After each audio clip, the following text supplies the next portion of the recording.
Hello everyone, welcome. My mother had an expression that she used all the time. She said, make hay while the sun shines. So, the sun is shining here in beautiful California, and so I'm making a video, because that's what I do. Today I want to talk about forgiveness. How to forgive and forget. It's very important. We all know. You know that your life could be so much happier, peaceful, if you could forgive and forget. But I want to talk to you about what's preventing you from forgiving and forgetting. People always say, forgive, forgive. Well, it's good advice, very good advice. And you already know that that's what you're supposed to do, don't you? But you find it hard. Now, there are reasons, and I've made videos on this topic already. But today I want to talk about one thing that's blocking you from forgiving. There are two things. One thing. And what that is resentment. Okay? Now, how many times have I told you this over the past 28 years? Thousands of times. Well, I'm going to say it again. Maybe this time you'll get it. Resentment, what is it? People think, well, it's no big deal. It is. It's a very big deal. Because it could mean the difference between salvation and not. Between a good life and not so good life. And lots of other things too. Okay? What is resentment? Resentment is actually very near to the soul. And I wrote about it this morning, and then I made a radio program about it. The first one in February of 2018, so you can look for it on at my radio archives at talktoapastor.org or sheddingshackles.com. And I talked about resentment and what it is. And I gave the example. Well, first of all, everything has to begin somewhere. Everything begins somewhere. There was a point at which it began. Okay? Now, what is it? What is it that begins resentment? Resentment begins near the soul. And it began, initially, with a response to temptation. Now, what is temptation? Well, temptation is a lot of things. But then we also use people and use things as temptation sources. But I want to keep this very simple for you. Everything has a beginning. The universe had a beginning. Your life had a beginning. There was a moment of conception. Before that moment, you didn't exist. And then suddenly you did exist. That was the beginning of you. Okay? Now, when you look at your life, what do you see? You see hurt feelings, unhappiness, anxiety, guilt, worries, fears. You see ruined relationships, poor communication. You see health problems, financial problems, people problems. See, work problems. And all manner of negative emotions. You see all of those. And bills. But what I want you to see is that those are extensions of what began at some point in time. They are the latest thing. They are what you see. They are the fruit. See, when you have a seed. And the seed is in the ground, and then it germinates. Okay? At some point, it germinates, and a tiny, tiny leaf comes out. That's the beginning of that plant. Okay? Months later, or years later, you see the pear or the apple. Okay? Or you see the rose. That began a long time ago. So when you look at your life and things aren't working out, it began with a response to temptation way back, maybe when you were a little child. Someone was cruel to you, or confusing, or they rejected you, or they pulled on your heartstrings. It did something to say, presented a temptation. And then you responded. Now, one of the responses to temptation is resentment. Now, what is resentment? See, if you had never resented, if you had remained close to your inner ground of good, which is from God, you would have remained close to God. Okay? Even as Adam was close to God before he failed. And what was his failing? It was ambition. There was a temptation presented, and at some moment in time, there was a delicate movement in Adam's soul. Delicate movement. Delicate leaning toward the temptation, and then an impulse to act.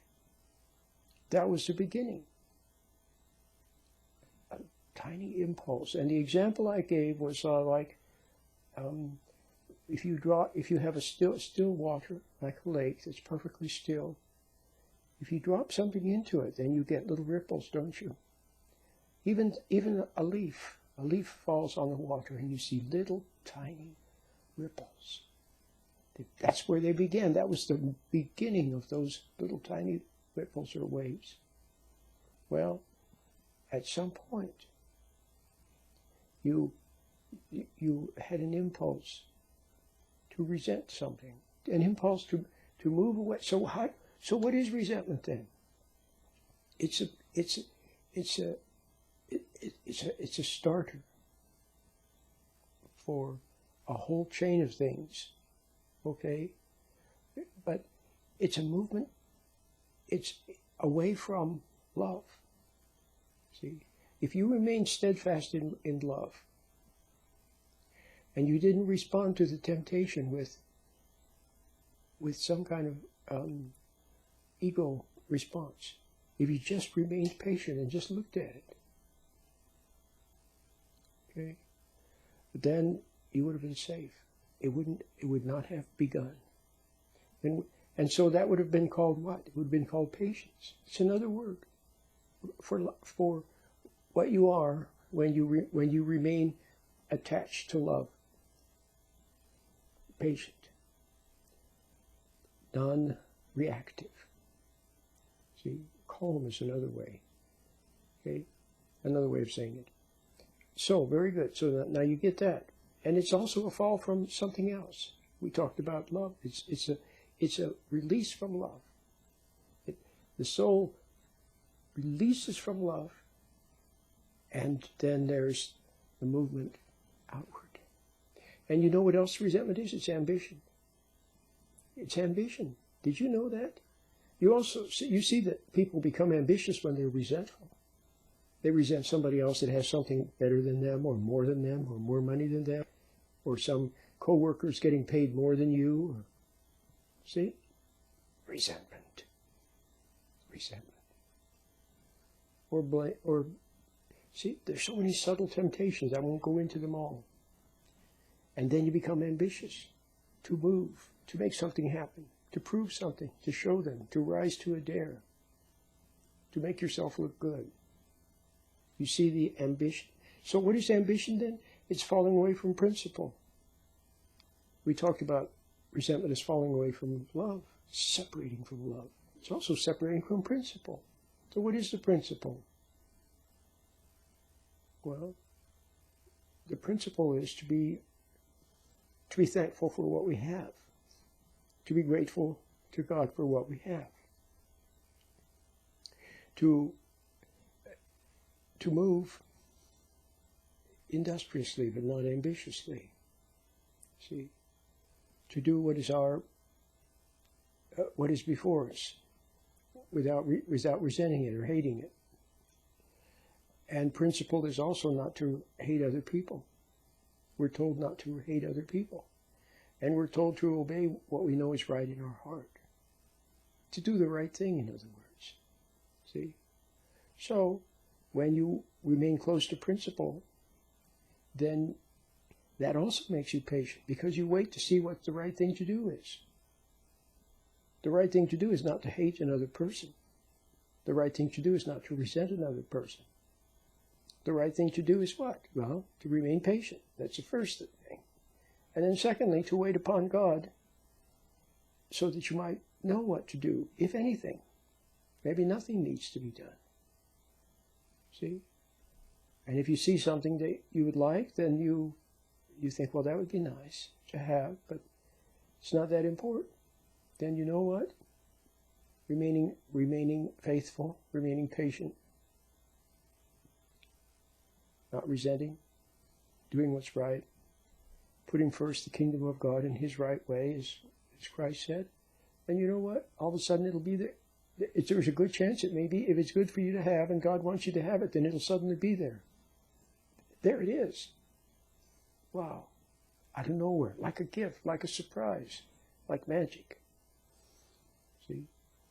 But now do you see how the beginning is a little impulse, movement away from patience, away from love, away from principle, away from holding fast? See? And it's ambition to move. Someone tempts you to move. So when you move, how do you move? You can tell that it's resentful or ambitious because it has a certain, it has impatience in it. Impatience, nervousness, hurry, excitement, anger. See? And the timing is not right. The timing. You say it at the wrong time. You say the wrong thing at the wrong time, or you say the right thing at the wrong time, or you say the wrong thing at the right time, but they're all wrong. Because you were impatient. You wanted to impress someone, or you wanted to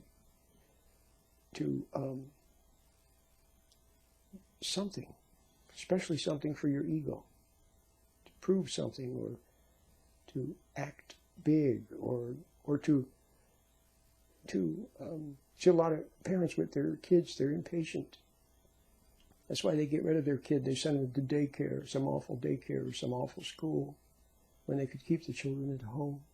See, where as long as possible. Instead, they want to get rid of them so they can do something. They're selfish, live their selfish life. You see? Well, that's ambition also. Ambitious for pleasure, ambitious for ease, ambitious for, and not willing to wait. See? So there's just so many. See, ambition is a very delicate thing. Very delicate. You can be standing on the corner. A person is standing on the corner. And I'm trying to think of a good example. And there's a dollar bill goes floating by in the wind. Someone lost a dollar bill. And seeing that dollar bill, the person goes for it. The impulse goes out, and so their body moves. And they go toward the dollar bill, rushing, impatient, excited, fixated, and then they get hit by a car. See, something like that. But if they had just stood there and watched it go past, they would have been safe. See? One guy gave the example, and it's a very good example. He talked about two little boys that were by the side of the river playing with their little toy boats. And in one case, the little boy's toy boat got away from him and started floating down the river. And the little boy rushed impetuously to go get the boat, and then he was carried away to the rapids in the current, you see. But the other little boy, his boat got away from him, but somehow something restrained him. And so he remained on the bank and just watched and let the boat go. And he was safe, you see. Give you another example. There was an example here in the Bay Area I'll never forget. This was several years ago, but somebody came running out of a shopping center. Some kid, teenager, came running out of the shopping center, and apparently he had stolen something, and people were chasing him. He had shoplifted something. And there was an off-duty security guard, I think he was, and he saw the guy running, and people were yelling, "Hey, he stole something, thief, thief." And the security guard pulled out a gun and shot him. And sadly, it killed the young man. Then he was in a lot of trouble, that security guard. But you see, that security guard's life was ruined. He did something impetuously. He reacted. And I'll use the word ambitiously because I want you to see how ambition is a very subtle thing. See? Ambition is a very subtle thing. And we become, because we're so used to functioning not from our center, see, because of resentment, mainly, and other reasons, we fall away from our inner guidance system. So when you're close to principle and close to love, that's your inner guidance system. And so you remain attached to it, and you flow from it. See, intuitively. Okay? And you go about your business gracefully and calmly. Sometimes industriously, yes, there's an opportunity. You check with your intuition, check with your conscience, and you wait. And it looks okay, and then you take a step, and it's okay. You're not being ambitious. You're not resentful. And then the opportunity is good. And it works out for you because the timing is right. There's no wrong energy. See, nothing to be guilty about. Okay? But we get so used to acting from being tempted. And then everything begins to play the role of a tempter. See, there was an original tempter, and the tempter is still around. There's a spiritual dimension, see, that tries us to see whether we will be true, true to principle, and remain steadfast in love or not. So the temptation is there. It doesn't matter who you are, what level, there's a temptation there that'll test you. But we're so used to reacting to temptation that we end up using things as temptation. So then candy becomes a temptation. Alcohol, cigarettes, playing the lottery, shopping, buying something. See? Temptation. See? People, especially naughty people, tempt us. And they tempt us to judge them. So we go around judging everyone. Instead of holding fast to patience and just observing people. If someone is making a mistake, you see it, but you don't judge them for it. You don't hate them for it. You don't resent them for it. You just see that you're making a mistake. But what do? We judge them. So they're a temptation to us. They may not want to be. So you see how subtle it can be? So we're so used to rushing. You see people rushing for no reason. See, I see people rushing for no reason. You see moms with their little child holding it by the hand, and she's rushing, and the little child can hardly keep up. What's she rushing for? See, most of the time, that's the way that's her whole life is rushing, rushing, rushing. That's the way most of us are, rushing. So you can see how someone could be standing there, and there's an item on the floor to pick up. Well, they could, if they moved gracefully, intuitively, then perhaps they would go over and kneel down and pick the item up. And instead, they impetuously lean over, way over from their chair, and they lean over and to pick it up, and they hurt their back. And they think, "Oh, what did I do that for?" They're so used to moving with the wrong energy and the wrong timing, and reacting to things. See, reacting. Could have left it laying there for another minute or two. There's no reason to reach and stretch and try to get it immediately and hastily. There's another word, hastily. See? So hastiness, hurriedness, nervousness. See? Impetuousness. See? Some people, they can't wait. They want to know now. See? So there's just so many examples I can give you, but you'll just have to see that that's the case, and then look at your own life and your own movements. And get my meditation so you can meditate to become centered and objective. So you can go out in the world and with some calmness and some objectivity, and then you'll be able to see your movements. You'll actually be able to observe yourself overreacting. See, and it's going to be a big surprise to you to see just how reactive you are. But you need to see it, and then then it's corrected when you see it. See, awareness will do that. So today's topic is how to forgive and forget. So now do you see what resentment is? You should watch this video lecture again. See. Now you see what it is. So now you see why you need to let it go. Now you need to see why you must become objective. Why you must meditate with my meditation. Begin every day with it.